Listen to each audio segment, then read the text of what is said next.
everyone's just going to jump on his boat without him wanting it.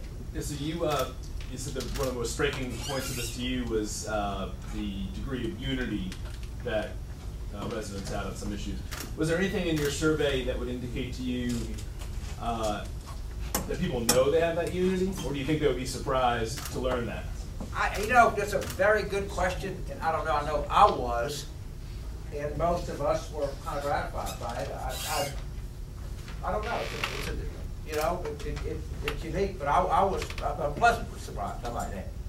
You said 58% of those surveyed were female, and it's more than you've ever seen in, what, 18 countries? I think. I don't remember ever seeing an electric just having a female. What would you say, what would you advise to a female candidate who's thinking about the mayor? Because New Orleans never had a female mayor. I was to talk about her face. Stay on the issues. You know what I mean? I would probably say, you know, I would overcome the thing. There's some political scientists, Brian might address this, that there's some sort of a preconception of people that female candidates can't be as tough on crime as male candidates. I would dispel that pretty quickly. Would probably be one of my other pieces of advice. And I don't know, we didn't get into the likelihood of females voting for other people or something like that, but it is a very, the electorate is very female. I don't, yes. Could you clarify something for me?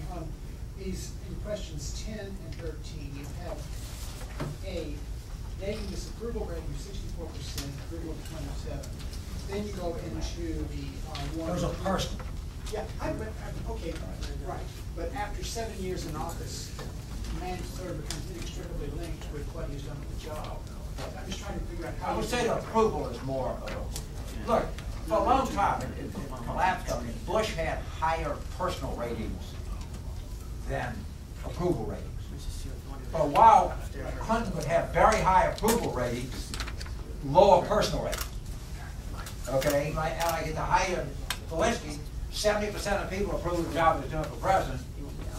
45% had a warm feeling about him personally.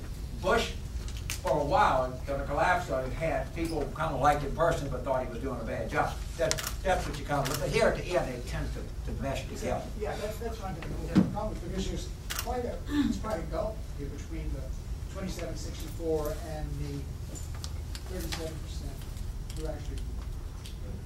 Right here. 26. Yeah.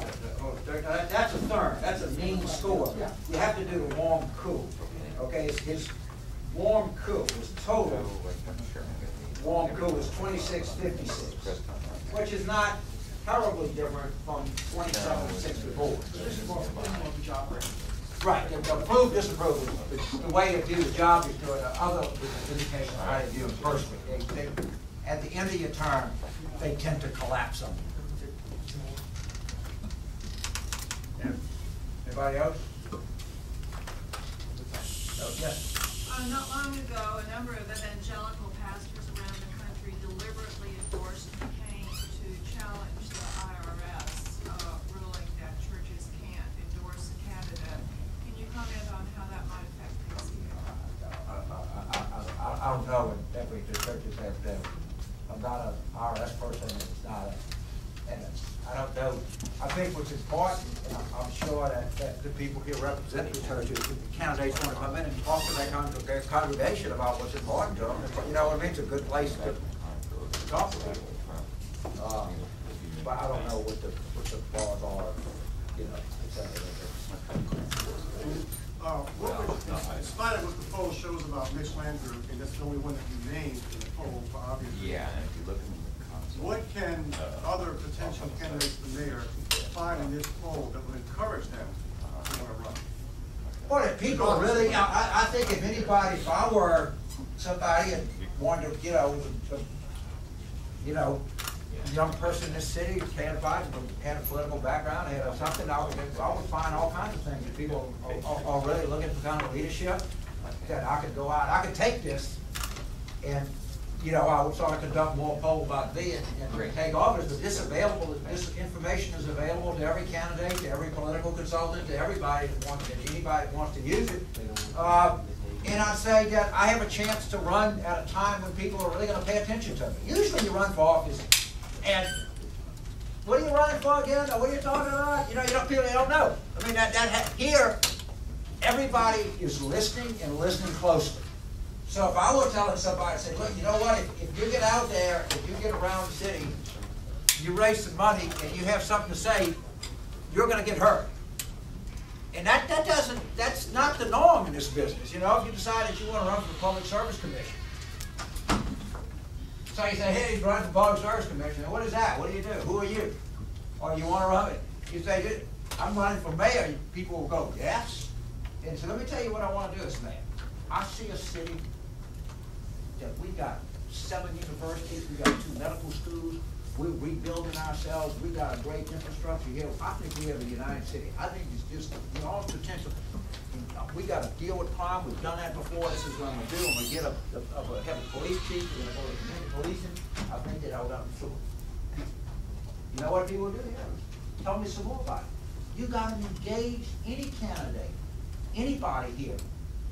You got something that very few politicians get that like don't run for president. You got people that are going to give you a hearing, and they're going to listen and evaluate every word that you say.